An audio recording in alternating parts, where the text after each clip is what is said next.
Les petits enfants, c'est Papy Novo. Aujourd'hui, le jeu rock. Comme vous pouvez le voir, des runes. Traduction des runes, écriture secrète pour ceux qui ne connaissent pas ce que veut dire en français le mot rune. Donc voilà, nous sommes sur des écritures secrètes scandinaves. Donc Odin est dans la place. Et par rapport à ça, moi c'est ce qui m'avait plu. Je n'ai jamais joué au jeu, je ne sais pas à quoi m'attendre. J'ai regardé une ou deux vidéos. Et d'après ce que je comprends, c'est un jeu d'ambiance et aussi de vitesse. Donc, il m'a été offert pour mon anniversaire. Et bien sûr, quand j'ai proposé à ceux qui m'offrent des jeux de venir faire le déballage, faire l'explication des règles avec moi en vidéo, étrangement, c'est comme les Dalton, il n'y a plus personne. Voilà, donc je me retrouve à vous faire une petite vidéo sur Ruck. Alors, c'est donc Thierry Chapeau, le créateur. C'est chez Gigamic. Hop là, autant pour moi, je vais retourner la boîte. Donc c'est pour du 20 ans, pour du 20 minutes, 8 ans et plus, et de 2 à 5 joueurs. Donc c'est aussi pour les enfants. Donc encore un jeu qu'on peut faire en famille. Voilà. Donc petite boîte, petit tube. Donc ça c'est sympa. Et donc voilà. Ah ben ça s'enlève tout seul. La boîte est assez sympa, hein. Des têtes de gnomes, voilà. En plus ils ont des trop sales têtes, quoi. Ils sont vachement laids. Donc ça j'aime bien. Alors là nous avons une pochette Gigamic. Ah ça j'aime bien par contre, hein. Vous voyez c'est de la grosse poche. Ça change des petites poches qu'ils nous ont fait Horror Arkham où c'est des trucs 10 fois petits. Et ça je trouve ça sympa. Le design de la pochette est vraiment fort sympathique. Là-dedans nous avons moult galets. Voilà. Nous avons quoi d'autre encore? Oula, le sachet anti-moisissure. Ça c'est sympa. Certainement leur propagande de jeu. Donc voilà. Ah, Wasabi, ça c'est très bien ça, le Wasabi, machin. Plein de petits jeux, voilà, assez sympathiques. Pour les enfants aussi, donc c'est sympa. Donc Gigamic, qui sont quand même assez sympas, ils font des bons petits jeux.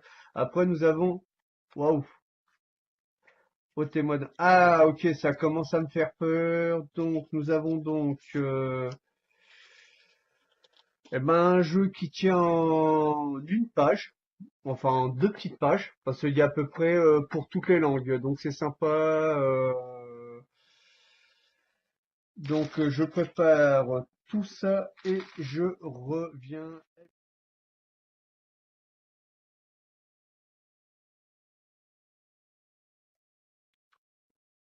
Rook, les règles.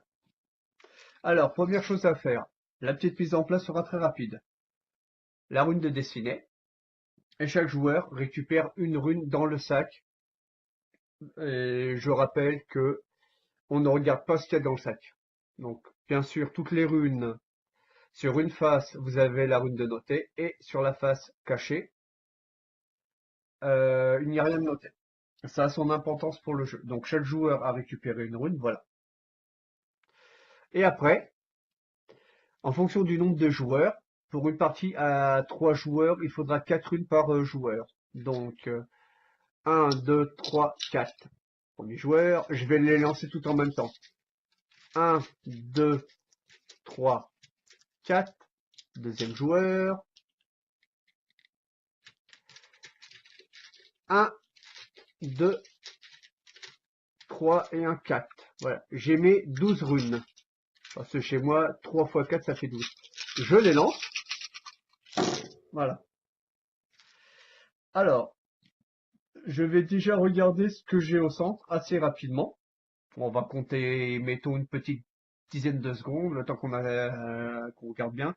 Et après, au top départ du premier joueur, dans ces cas-là, tout le monde se jette sur les runes, voir si on peut faire des paires. Dans le cas présent, on ne peut pas faire de paires. Alors, les paires, ce sont deux runes identiques.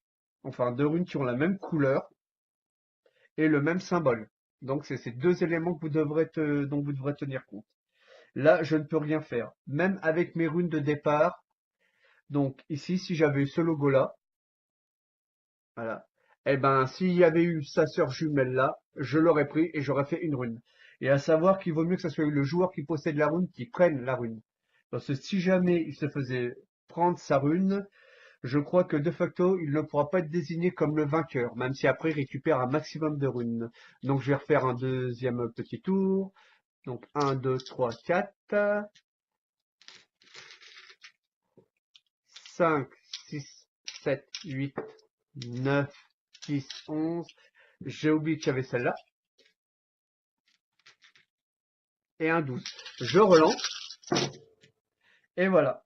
Donc là, on regarde. Si, hop. Allez, top départ.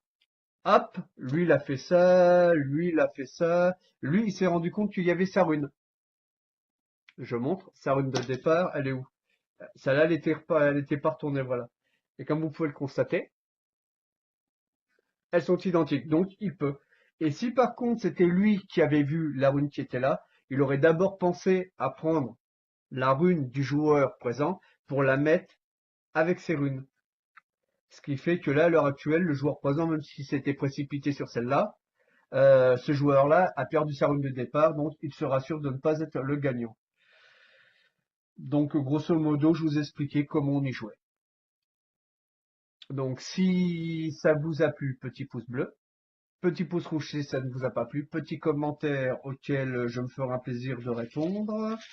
Et qu'est-ce que j'ai failli oublier? Donc, je vous ferai une partie avec des potes. Parce que je crois que j'ai des potes qui vont être en vacances prochainement. Et ben, j'en profiter pour les avoir, pour pouvoir faire une partie avec eux. Et bien sûr, dans ces cas-là, n'hésitez pas à vous abonner pour voir la dite partie. Allez, à ciao, bonsoir.